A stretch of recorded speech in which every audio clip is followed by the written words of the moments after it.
In this video, we're going to try to install the VVT solenoids on your Jeep Grand Cherokee, located on the front of both valve covers.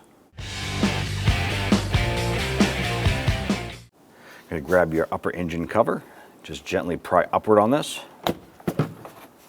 We're dislodging the cover from the plastic push pins in various positions on top of the engine. Set the cover aside. We use our flathead screwdriver, loosen our clamp here on our air intake tube. Over here by the throttle body, we have our air intake temp sensor. We're going to use our small pocket screwdriver, and you want to push in on this little tab right here and pull the connector off. Sometimes you can use your finger on there. Ours is stuck a little bit. I'm going to pop that off. And then right behind it, we have our hose clamp here for our intake tube. We're going to use our 5/16 socket. Loosen and remove that. If you have a stubby flathead screwdriver, you can use that as well. We want to go ahead and remove our intake tube here. Now underneath, this is supported by plastic push pins like this here going into a rubber grommet. So we're going to gently lift up, popping that out. Then we can remove our hose ends and set this aside.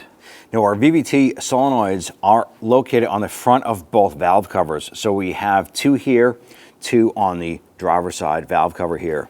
Now this here is the intake VVT because it's on the intake side of the engine. The lower one is the exhaust VVT because it's located on the exhaust side of the cylinder head, and same on the driver's side. To go ahead and replace these here, grab the little tab on the top of the connector, pinch it, and remove this harness. We're going to use a T25 Torx bit to go ahead and loosen the three screws.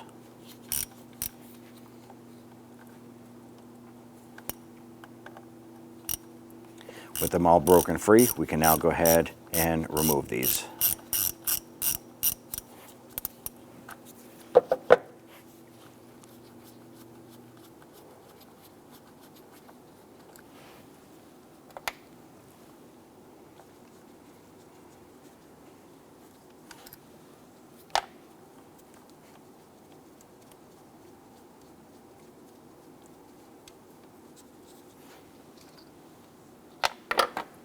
Go ahead and grab the solenoid, gently wiggle this out.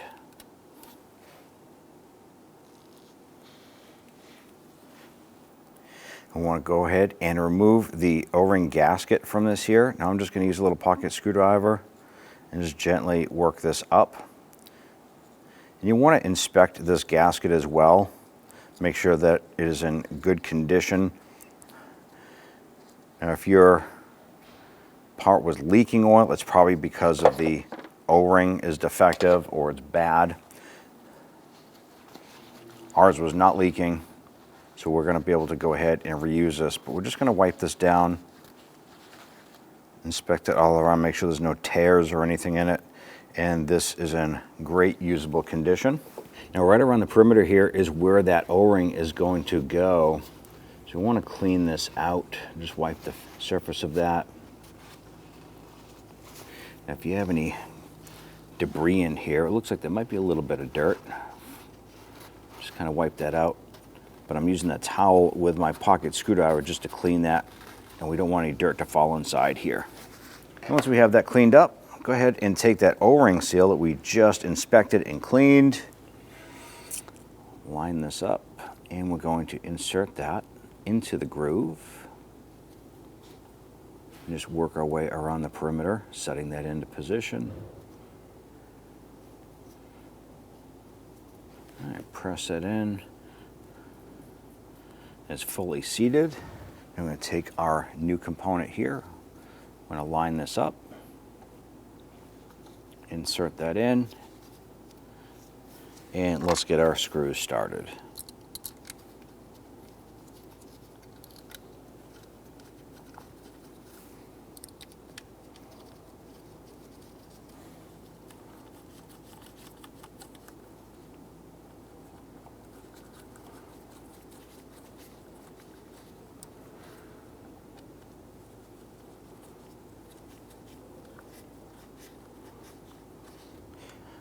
with all of these screws bottomed out. Next, we want to go ahead and torque them into position. Now, the torque spec for these 3 screws are 35 inch-pounds. If you have the ability to do so, go ahead and torque it at this time. We are gently going to snug ours. And it's a plastic valve cover, and these don't have a lot of pressure on them, so you just want to just gently snug.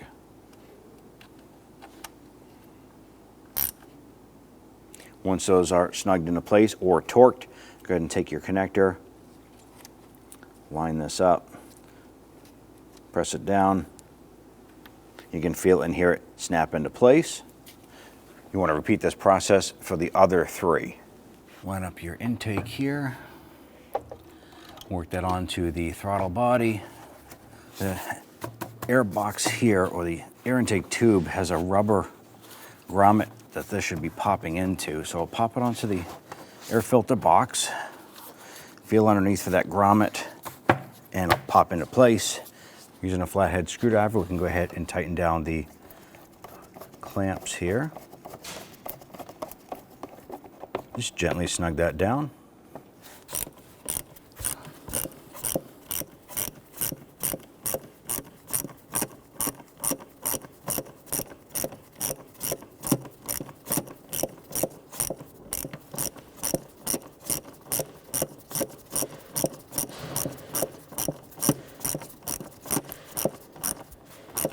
Alright, snug that down. And we have this connector here for their air intake temp sensor. Line that up. Press that on. You're going to feel it and hear it click into place. Now we install the engine cover here. There's going to be some rubber grommets around. You want to line these up with the plastic posts sticking up.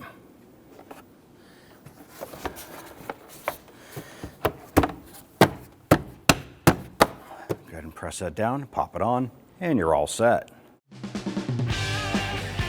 When only the best will do, demand TRQ. The only company that lets you view before you do. TRQ is committed to offering the highest quality aftermarket auto parts that are engineered for peace of mind. Thanks for using and viewing with TRQ.